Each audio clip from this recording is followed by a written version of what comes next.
Assalamualaikum warahmatullahi wabarakatuh. Berjumpa lagi dengan saya Siti Zaleha Lubis SPDI, calon guru penggerak angkatan 8 dari SMP Negeri 2 Kinali, Kabupaten Pasaman Barat. Kali ini saya tidak sendiri, saya ditemani oleh Bu Putri, guru bimbingan konseling di SMP Negeri 2 Kinali. Assalamualaikum Bu Putri. Salam, Siti Zaleha. Apa kabar hari ini Bu Putri? Alhamdulillah, kabar baik, kabar sehat dan baik. Alhamdulillah Bu Putri ya. Baik Bu Putri, hari ini kita akan melakukan percakapan pra-observasi dan setelah itu saya akan melihat dan mengamati proses berjalannya pembelajaran yang Bu Putri lakukan nantinya di kelas ya Bu Putri ya, atau sebelum saya melakukan supervisi. Adapun tujuan dilakukannya supervisi agar mengetahui dan mengevaluasi proses berjalannya pembelajaran yang Ibu lakukan di kelas. Kenapa hari ini kita lakukan percakapan pra-observasi? Supaya persiapan awal untuk melakukan pembelajaran Ibu Putri supaya siap dan percaya dirinya dalam menyampaikan pembelajaran sehingga terlaksanalah pembelajaran yang terbaik untuk murid. Ada beberapa pertanyaan yang akan disampaikan kepada Bu Putri. Yang pertama terkait dengan tujuan. Kira-kira Bu Putri, tujuan pembelajaran yang Ibu capai apa Bu Putri? Baik Bu Siti Zaleha, karena kita berkaitan dengan setelah pembuatan modul ajar, di situ saya membuat tema tentang cara mengatur waktu. Jadi disesuaikan dengan aspek perkembangannya, yaitu aspek perkembangan pribadi dan tujuan pembelajarannya atau tujuan layanannya, karena kita memberikan layanan adalah peserta didik dapat membuat agenda sehari-hari, yang artinya anak kita nantinya setelah kita berikan layanan, anak kita bisa membuat agenda kegiatan sehari-hari sehingga terjadwal mulai dari bangun tidur sampai tidur lagi. Waktu yang digunakan itu tidak sia-sia. Bagaimana dengan area pengembangan yang akan Ibu Putri? Di aspek perkembangannya kita gunakan aspek perkembangan pribadi, walaupun nanti di dalam pembelajarannya kita diskusikan secara berkelompok, tapi nanti dari berbagai pendapat dari beberapa temannya itu membuat satu peserta didik itu dapat membuat agendanya disesuaikan dengan informasi-informasi dari temannya. Jadi ada nanti refleksi-refleksi dari kawannya, ada masukan-masukan, sehingga jadwal yang dibuat oleh satu peserta didik itu sudah mencakup dan sangat baik. Artinya anak kita bisa membuatnya dengan baik, bisa dengan melakukannya dengan baik, sehingga tujuan pembelajaran kita tercapai pada hari ini. Mantap ya Bu Putri ya, jadi area pengembangannya sangat luas ya Bu Putri. Sekarang saya mau mendengar dari Bu Putri tentang rancangan pembelajaran yang ingin Ibu lakukan nanti di kelas, seperti media dan metode pembelajaran. Yang saya gunakan dalam modul ajarnya itu menggunakan media melalui PowerPoint yang akan ditayangkan di dalam kelas itu. Dan selain medianya yang digunakan itu adalah media pemaparan, itu saya menggunakan metode berdiferensiasi, yang artinya anak kita itu nanti akan melatih keterampilannya, baik itu keterampilan menulis, keterampilan membuat suatu agenda, keterampilan berkomunikasi dengan anak kita nanti mempresentasikannya ke depan. Sebelum itu anak kita kan berdiskusi, dimasukkan ke dalam satu kelompok, yang mana kelompoknya itu sudah kami agendakan, sudah kami tata kelompoknya itu sesuai dengan gaya belajarnya. Ada yang gaya belajar visual, ada yang belajar audio, dan ada gaya belajar kinestetik, sehingga dalam satu kelompok itu anak kita itu bisa saling bekerja sama, karena dalam satu pemikiran, ibaratnya satu gaya belajar, hasilnya nanti akan lebih maksimal. Mantap Ibu Putri. Jadi pembelajaran yang Ibu sampaikan adanya audio, adanya visual, yaitu pembelajaran berdiferensiasi ya Bu Putri. Baik Bu Putri, jadi rancangan pembelajaran Ibu diterapkan menggunakan metode pembelajaran berdiferensiasi.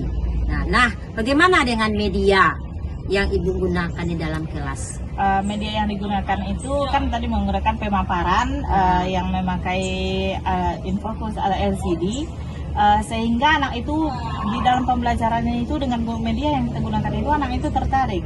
Artinya tidak hanya mendengarkan suatu ceramah dari kita, selain anak kita mendengar dengan anak yang audio itu mendengar dengan telinganya karena dia perlu mendengar, dan anak yang visual itu perlu melihat apa yang kita tampilkan, sehingga nanti tujuan pembelajarannya itu tercapai dan anak itu bisa paham dalam membuat tugasnya atau membuat LKPD yang diberikan nanti. Wah Bu Putri, saya tertarik sekali mendengarnya ya Bu Putri. Ya. Mantap rancangan Ibu Putri untuk pelaksanaan pembelajaran berdiferensiasi tersebut. Baik Bu Putri, tadi Bu Putri menjelaskan tentang pembelajaran adanya audio, adanya visual, adanya kinestetik, kayak audio dengan video mereka bisa mendengar, dengan mendengar mereka bisa melaksanakan tugas yang Bu Putri berikan. Seperti juga dengan visual, dengan gambar yang mereka lihat di dalam video tersebut, bisa mereka melakukan pekerjaan mereka sehingga mereka bisa menjalankan apa yang tujuan pembelajarannya bisa terlaksana. Bagaimana ada enggak rancangan yang lain selain itu? Kita kan memperkirakan waktu yang sedikit. Kalau rancangan saya seperti ini rasanya sudah maksimal. Namun nanti kan ada beberapa hal yang perlu kita perhatikan, karena kalau kita menggunakan audio, visual dan seperti video atau tampilan, kita kan menggunakan alat listrik. Mana tahu nanti ada kendala. Namun kita berharap inilah rancangan yang maksimal dengan tujuan yang maksimal. Jadi terkendala dengan ini kan dengan listrik gitu Bu. Kalau kan kita menggunakan alat yang berhubungan dengan kelistrikan. Jadi mungkin kalau nanti ini adalah rancangan dengan tujuan yang sudah maksimal, kita kan berkaitan dengan listrik. Jadi kita kendalanya bukan kendala tapi takutnya, khawatir kita kan nanti kalau ini tidak berjalan maksimal, juga kita harus mempersiapkan hal lain yang tidak menggunakan listrik, tapi dengan rancangan yang seperti ini tujuan pembelajaran tetap tercapai. Baik Ibu ya, jadi Ibu khawatir dengan kondisi listrik ya. Jadi dengan itu rancangan Ibu itu sudah pas, dan tadinya Ibu ketika Ibu terkendala dengan listrik, Ibu sudah mempersiapkan pembelajaran seandainya listrik mati, sudah ada rancangan untuk akan Ibu berikan kepada siswa. Mantap sekali Bu Putri. Ya. Baik Bu Putri, kira-kira kapan ya pelaksanaannya pembelajaran tersebut? Hari apa, jam berapa, dan di kelas mana yang akan Ibu lakukan? Dalam rancangan tersebut itu disesuaikan dengan minggu efektif yang telah dirancang. Saya akan melakukan kegiatan pelayanan itu pada hari Rabu pagi, pada jam pertama pukul 7.30 di kelas 81. Baik Bu Putri, berarti saya akan melihat Bu Putri dalam proses pembelajaran di kelas nanti Putri. Dan saya melakukan supervisi kelas. Di situ saya melihat nanti dan mencatat apa yang terjadi di dalam kelas nanti Bu Putri. Baik Bu Putri, selanjutnya Ibu ingin saya membantu mengembangkan kompetensi bagian mana? Dengan rancangan seperti ini kan sebenarnya saya sudah membuat rancangan yang seperti yang saya mampu. Namun di dalam pembelajaran kadang kita kan ada hal-hal yang perlu diperhatikan, apalagi dalam pembelajaran ini nanti ada waktu yang terbatas dan waktu mulai dan waktu selesai yang dibatasi dengan bel berbunyi, dan penggunaan media pembelajarannya dan metodenya. Saya kan tadi membuat metodenya itu menggunakan kelompok diskusi untuk membuat untuk mencapai tujuan layanan kita, menyusun kegiatan sehari-hari. Nanti saya ingin Ibu melihat saya apakah metode yang saya gunakan ini sudah tepat atau tidak, karena dibatasi oleh waktu tertentu. Mana tahu nanti ibaratnya waktu yang digunakan untuk diskusi ini cukup besar, nanti mohon saya diberikan refleksi kembali dan diberikan masukan-masukan agar di pertemuan selanjutnya dengan materi yang berbeda saya lebih efektif dan pembelajaran saya lebih baik dari pertemuan ke pertemuan selanjutnya. Oke Bu Putri, jadi yang ingin saya membantu untuk mengembangkan yaitu tentang metode yang Ibu lakukan di pembelajaran. Ya. Oke Bu Putri. Nah, baik Bu Putri, bagian mana yang akan saya amati nanti ketika Bu Putri melakukan pembelajaran di kelas nanti? Yang pertama dalam pemberian tugas atau pemberian pekerjaan LKS yang saya berikan nanti, saya harap Ibu bisa memperhatikan saya, melihat saya bagian pengelompokan anak. Kadang kan kita berkelompok itu sebenarnya itu sudah dikelompokkan berdasarkan menggunakan gaya belajarnya masing-masing sesuai dengan audio, visual atau kinestetik. Namun kadang terkendala juga apakah nanti di dalam kelompok itu efektif pengelompokannya, apakah semuanya terlibat atau tidak. Saya ingin nanti Ibu memperhatikan saya bagian ini. Baik Bu Putri, jadi Ibu Putri ingin saya untuk mengamati bagaimana cara mengelompokkan pembelajaran diskusi. Oke. Nah, nanti setelah selesai pelaksanaan pembelajaran di dalam kelas, kita adakan percakapan kembali, yaitu pasca observasi ya Bu Putri, yang nantinya didampingi oleh Bu Pepe. Baik. Sebelum kita akhiri percakapan hari ini Bu Putri, apa yang dapat Ibu Putri ambil dari percakapan kita hari ini? Baik Bu Siti Zaleha, dalam percakapan ini berarti saya ibaratnya kalau dalam segi rancangan mungkin sudah saya rancang sedemikian rupa sehingga nanti tujuan layanan saya itu tercapai dan anak itu bisa membuat suatu agenda kegiatan sehari-hari sesuai dengan apa yang telah dibuatnya, diterapkannya, sehingga anak kita itu waktu yang digunakan anak dari mulai bangun tidur sampai tidur lagi itu tidak terbuang sia-sia. Artinya itu adalah sebuah rancangan. Namun nanti kita di dalam pelaksanaannya saya juga meminta kepada Bu Siti Zaleha apabila ada suatu kekurangan di dalam pelaksanaan, saya mohon juga untuk refleksinya, apa yang akan saya perbaiki dan apa kekurangan di dalam pemaparan saya dalam melakukan suatu layanan, karena suatu layanan itu tidak akan tercapai dengan baik ketika tidak ada refleksi, baik itu dari peserta didik ataupun dari supervisor sendiri. Baik Bu Putri, saya sedia nanti dalam supervisi Bu Putri. Setelah itu saya akan memberikan refleksi. Jadi sangat bagus sekali rancangan Bu Putri. Semoga terlaksana nanti ya Bu Putri dalam kelas.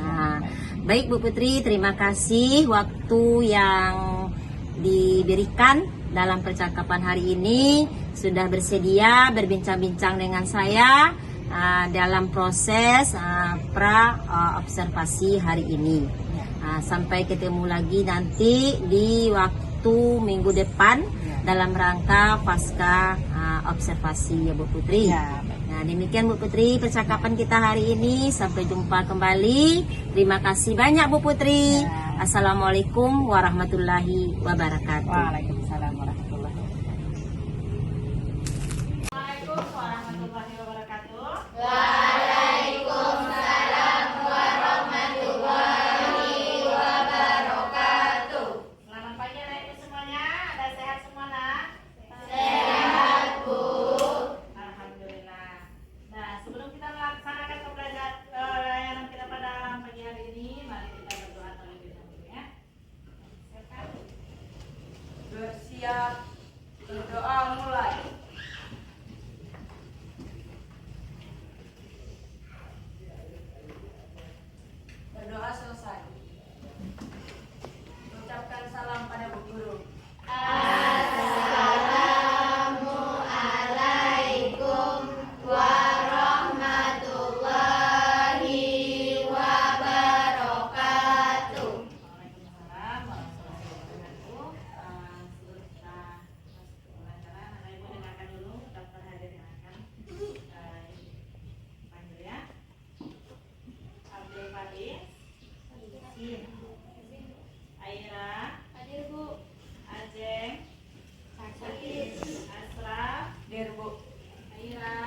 Aliza, Yola, Yolanda, Zahratul. Ada beberapa temannya yang tidak hadir hari ini, mudah-mudahan besok bisa hadir kembali seperti pembelajaran kita sebelum-sebelumnya.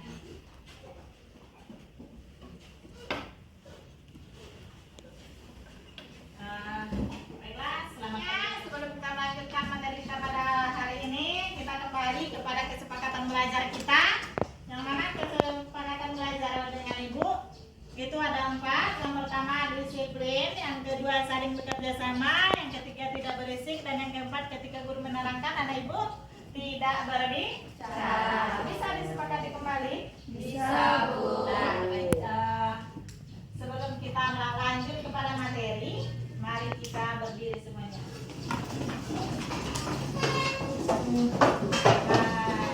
Kita langsung saja melaksanakan ice breaking ya.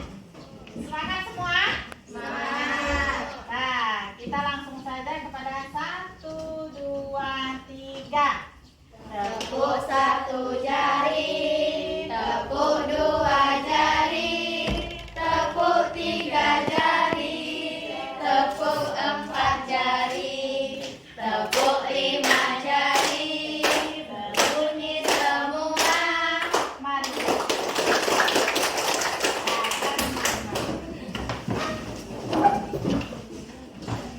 Sudah semangat kembali?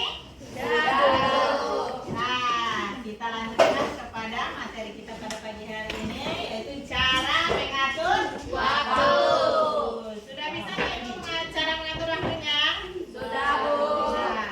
Nah, materi kita yang ini itu terdiri dari 2 tujuan layanan. Ya, yang mana yang pertama yaitu peserta didik dapat menyusun kegiatan sehari-hari. Yang kedua, peserta didik dapat mengatur waktu belajar. Jadi dalam anak Ibu membuat agenda kegiatan sehari-hari nanti, di situ ada kegiatan belajar. Ya, di dalam kegiatan sehari-hari anak Ibu dapat menyusun kegiatan belajar, waktu untuk belajarnya ya. Sebelum kita lanjutkan, Ibu akan bertanya terlebih dahulu. Bagaimana anak Ibu menyusun waktunya sebelum kita masuk kepada materi? Ada yang bisa memberikan penjelasan tentang bagaimana menyusun kegiatannya di rumah? Ya, silakan. Jam 5.00 saya bangun tidur dan membersihkan tempat tidur. Dan saya langsung pergi untuk mengambil wudhu dan melaksanakan sholat. Selesai sholat, saya menyiapkan semua peralatan sekolah saya. Dan jam 6 pagi, saya langsung pergi untuk mandi. Dan selesai mandi, saya memakai pakaian sekolah. Dan jam 6:30, saya pergi untuk sarapan pagi. Selesai sarapan, saya langsung berangkat sekolah. Ya. Terima kasih Anak Ibu. Mari kita berikan tepuk. Nah, sudah bagus ya Anak Ibu, cara mengatur waktunya sudah tertata dengan baik. Alangkah lebih sempurnanya jika kita masih belajar. Itu kan baru satu teman kita yang berhasil menyusun agendanya dengan baik. Jadi nanti setelah Ibu memberikan penjelasan tentang materi kita ini, anak Ibu bisa semua menyusun agendanya untuk dalam kegiatan sehari-hari sehingga tidak ada waktu yang terbuang sia-sia. Tapi di dalam agenda nanti bukan tidak ada waktu anak Ibu bermain, nanti kita akan tata. Ada waktu belajar, ada main, ada waktu ketika membantu orang tua, ada waktu istirahatnya. Ya. Anak Ibu sudah paham cara membuat agenda ini seperti yang dijelaskan? Sudah. Mari kita bekerja.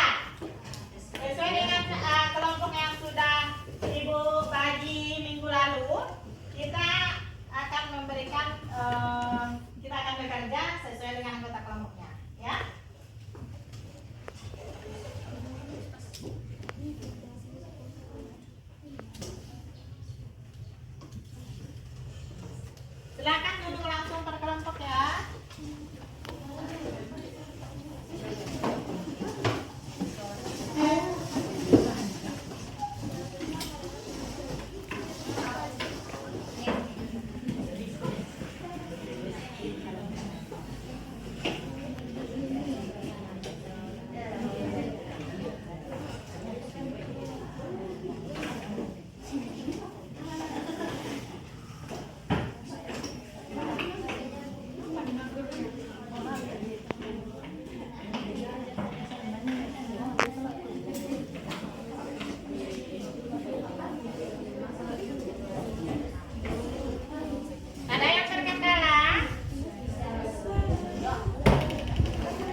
pukul 6:15 itu saya sarapan pagi.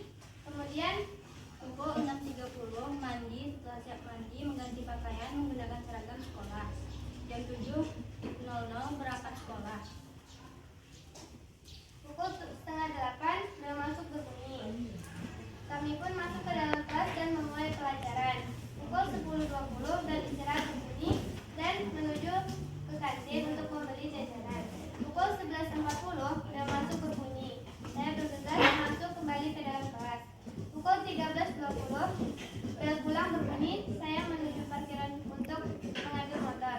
Pukul 13.30 sampai di rumah langsung ganti baju dan makan siang, lalu sholat zuhur. Pukul 14 mengerjakan tugas sekolah yang ada. Setelah itu main HP. Pukul 16 membersihkan rumah seperti membantu pekerjaan ibu, lalu sholat asar. Pukul 16.30 mandi. Pukul 18.30 sholat maghrib lalu membaca Al-Quran. Pukul 19.35 sholat isya. Pukul 21.30 siap-siap tidur. Nah, itulah tadi kesimpulan yang kami ambil dari diskusi kelompok kami. Kalau ada salah dan jawabannya mohon dimaafkan. Presentasi kami sudahi dengan Wassalamualaikum warahmatullahi wabarakatuh. Waalaikumsalam warahmatullahi wabarakatuh. Silakan pengajar. Terima kasih banyak kepada kelompoknya yang telah memberikan yang telah mempresentasikan hasil diskusinya. Sudah sempurna sekali ya, sudah lengkap dari bangun tidur sampai kita tidur lagi sampai kita masih bangun lagi setiap harinya. Karena semua anak ibu sudah mempresentasikan hasil kelompoknya, buat anak ibu semuanya, karena anak ibu sudah semuanya menyampaikan hasil diskusinya, kita simpulkan pembelajaran kita pada pagi hari ini. Siapa anak ibu yang bisa menyimpulkan? Silakan Aziza memberikan kesimpulan kita belajar hari ini. Kesimpulannya adalah bisa mengatur waktu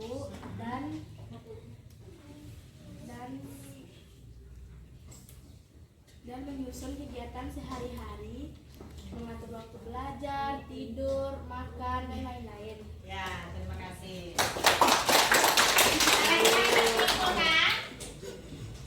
Nah, ibu minta dulu yang laki-laki. Valian, silakan.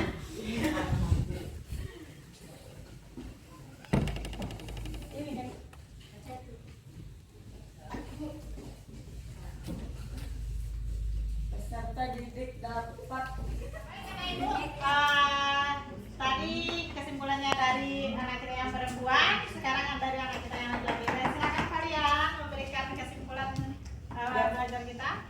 dari pelajaran yang tadi kami pelajari, kami dapat menyimpulkan kegiatan sehari-hari dan dapat menyimpulkan waktu belajar.